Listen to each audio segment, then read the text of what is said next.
2026 जो है वो कैसा साल साबित होने वाला है? क्या ये जो तीसरी जंग अजीम है ये होगी? अच्छा नहीं, सबसे पहले अगर देखा जाए कि एस्ट्रोलॉजी के पॉइंट ऑफ व्यू से डिफरेंट कंट्रीज़ का और पाकिस्तान का अगर जायज़ा लिया जाए तो तीसरी जंग अजीम होने के चांसेस अभी कोई नहीं है 2-3 साल 4 साल तक। ये जो वॉरफेयर चल रही हैं, वॉर्स के सारे बन रहे हैं, एक दूसरे को थ्रेट्स की जा रही हैं, सारी चीज़ें की जा रही हैं, इसमें डिफरेंट कंट्रीज़ का रोल डिफरेंट एरियाज़ में और डिफरेंट फेजेस में बड़ा चेंज होगा। यूएस की तरफ अगर देखा जाए, यूएस अगर बाकी किसी मुल्क पे पाबंदियां लगाता है, उनके टैरिफ बढ़ाता है, बाकी चीज़ें करता है, उसका नुकसान यूएसए की अपनी इकोनॉमी को होगा। अच्छा, अपनी सारी चीज़ों को होगा। ट्रंप इस वक्त जो कर रहे हैं, जो चीज़ें इम्प्लीमेंट करने की कोशिश कर रहे हैं, उसका नुकसान यूएसए को होगा। डोनाल्ड ट्रंप को तो हर जगह तेल ही नजर आ रहा है या वो रजीम के नाम पे तेल लेना चाहते हैं। और बात करते हैं रजीम की, आपको क्या लगता है कि वो तेल उठा लेंगे ईरान से भी और वेनेजुएला से भी? अच्छा नहीं, अगली जो जंग है ना वो सारी टेक की है, वो टेक्नोलॉजी की सारी जंग है, एआई की सारी जंग है। बिना नहीं ख्याल के इतनी ज़्यादा फिजिकल जंगें होने के चांसेस हैं। और जहाँ तक बात रही तेल की या तेल डिस्कवर करने की या उसको ग्रैब करने की, तो मेरा नहीं ख्याल कि इतनी ज़्यादा कामयाबी यूएसए को होगी। यूएसए मज़ीद डीफेम होगा, यूएसए को प्रॉब्लम्स रहेंगी पॉलिटिकली भी और सोशली भी। ख़ास तौर पे हम, क्योंकि यूएसए सुपर पावर गिनी जाती है, चाइना सुपर पावर्स की गेम में आता है, रेंज में आता है, तो यूएसए को अपने मुल्क से, अपनी आवाम से मुखालफत का सामना होगा। और ऐसे बहुत सारे केसेस होंगे कि जहाँ पे किसी एक सिविलियन की वजह से या किसी एक छोटे डिपार्टमेंट की वजह से पूरे मुल्क में हंगामे, फसाद और ये सारी चीज़ें यूएसए में होंगी, जिसकी वजह से उनकी इकोनॉमी भी अफेक्ट होगी। और जो वो चेंजेस लेके आ रहे हैं, टैरिफ्स लगा रहे हैं बाकी मुल्कों पे, उसकी वजह से बाकी मुल्कों को चांस मिलेगा कि उनके ख़िलाफ़ हों और उनके ख़िलाफ़ एक हो के या कोई ऐसा अलग सिनेरियो बना लें, अपना ग्रुप बना ले। उसकी वजह से यूएसए को प्रॉब्लम्स आएंगी, फाइनेंशियली भी, सोशली भी।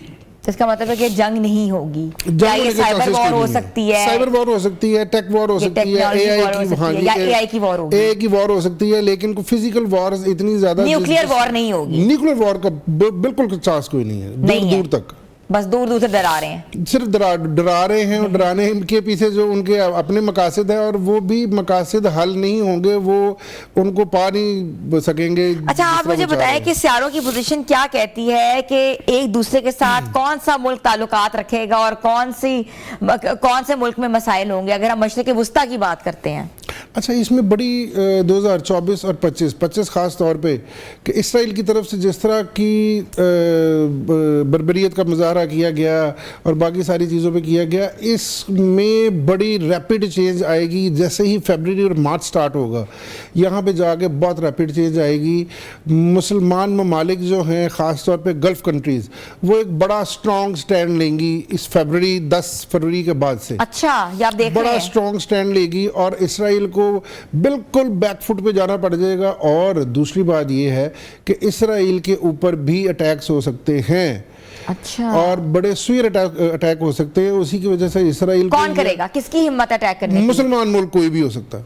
ये ईरान ही होगा, ईरान भी हो सकता है। सऊदीया बड़ा स्ट्रॉन्ग स्टैंड लेगा इसराइल के खिलाफ। सऊदीया अटैक नहीं कर सकता, सऊदीया में ज्यादा इन्वेस्टमेंट इस वक्त इजराइलियों की है। अच्छा नहीं, सऊदीया ये करेगा कि सऊदीया पॉलिटिकली और बाकी सारी चीज़ों को, डिप्लोमेसी से चीज़ों को हल करने की कोशिश करेगा, क्योंकि सऊदीयंस इस वक्त बड़े उस स्टैंड पे हैं कि जहाँ पे आके वो चीज़ों को रिजॉल्व करने की पोजीशन में है, ना कि वो जंग करें या कोई अटैक करें या ऐसी कोई चीज़ करें।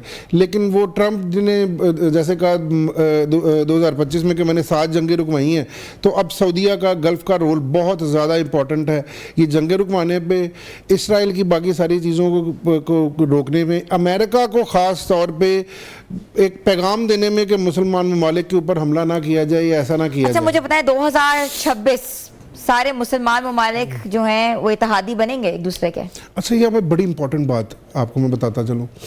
मुसलमान ममालिक इत्तेहादी तो बनेंगे, पाकिस्तान का इसमें रोल बहुत ज़्यादा इंपॉर्टेंट रहेगा। कैसे? पॉलिटिकली हम जिस भी पार्टी को सपोर्ट करें, हमारा एस्ट्रोलॉजी का किसी पार्टी से कोई ताल्लुक नहीं होता, सबसे पहली बात है।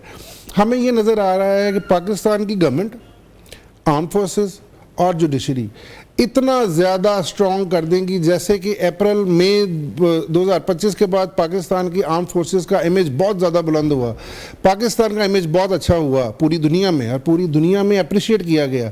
इसी तरह इस साल में 2026 में आर्म फोर्सेस, पॉलिटिकल फोर्सेस की वजह से पाकिस्तान का इमेज बहुत स्ट्रॉन्ग होगा। और मैंने पहले भी एक जगह पे जिक्र किया है कि पाकिस्तान दुनिया की आंखों का तारा बन जाएगा। अच्छा, यूएस को भी 2026 पाकिस्तान में फाइनेंशियल स्टेबिलिटी का साल है, पॉलिटिकल स्टेबिलिटी का साल है। चीज़ें शफल ज़रूर होंगी, बेहतर ज़रूर होंगी, और तमाम पार्टीज़ एक स्टैंड पे, एक पेज पे आ जाएंगी पाकिस्तान की खातिर। पाकिस्तान का हाकिम सितारा क्या है? लियो। अच्छा, और जुपिटर लियो में आ रहा है, और वहाँ पे मार्स भी बैठा है, वीनस भी बैठा है, सैटर्न भी वहाँ पे ही है, मरकरी भी वहाँ पे ही है। पाकिस्तान में इतनी रैपिड चेंजेस आएंगी, ओवरसीज इन्वेस्टमेंट्स इतनी ज़्यादा पाकिस्तान में आएंगी, कोलैबोरेशंस पाकिस्तान में आएंगी, और अमेरिका, सऊदीया, चाइना, ईरान सब पाकिस्तान की तरफ देख रहे होंगे कि यार हमारा मसला हल करो और आप हमारे लिए पाकिस्तान एक सालसी किरदार अदा करेगा। पाकिस्तान एक सालसी किरदार अदा करेगा, और उसमें बार बार कह रहा हूँ, पॉलिटिकल फोर्सेस, पॉलिटिकल गवर्नमेंट जो इस वक्त चल रही है, इनका और आर्म फोर्सेस का बहुत ज्यादा इंपॉर्टेंट और पॉजिटिव रोल रहेगा। अच्छा, आपको लगता है कि ये अमेरिका जो है ये ईरान की तरफ रुख करेगा इस साल? नहीं, ईरान स्टैंड लेगा, ईरान के साथ बाकी मुस्लिम कंट्री स्टैंड लेंगी, और यूएस अपना स्टांस चेंज कर लेगा, बैकफुट पे चला जाएगा। बिल्कुल बैकफुट पे जाएगा। ट्रंप को अपने अगले इलेक्शंस का फिक्र होगी, वो स्टांस चेंज करेगा, वो कहेगा हम बड़ी नरमी करना चाहते हैं, हम सुलहजोई करना चाहते हैं, हम जंगे रुकवाना चाहते हैं, हम खुद कुछ नहीं करना। ऐसी सारी बातें आपको ये फरवरी, मार्च, अप्रैल में यूएसए की तरफ से सुनने को मिलेंगी।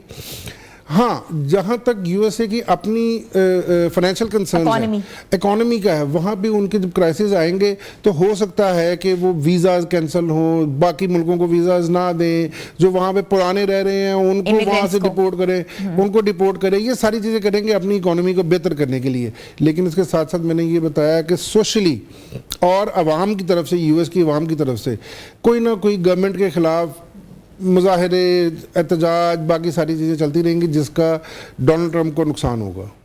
ठीक है। अच्छा, मुझे बताएं कि किस मुल्क या खित्ते में 2026 की बात करें तो सियासी या फौजी बहरान के ज़्यादा इम्कानात हैं?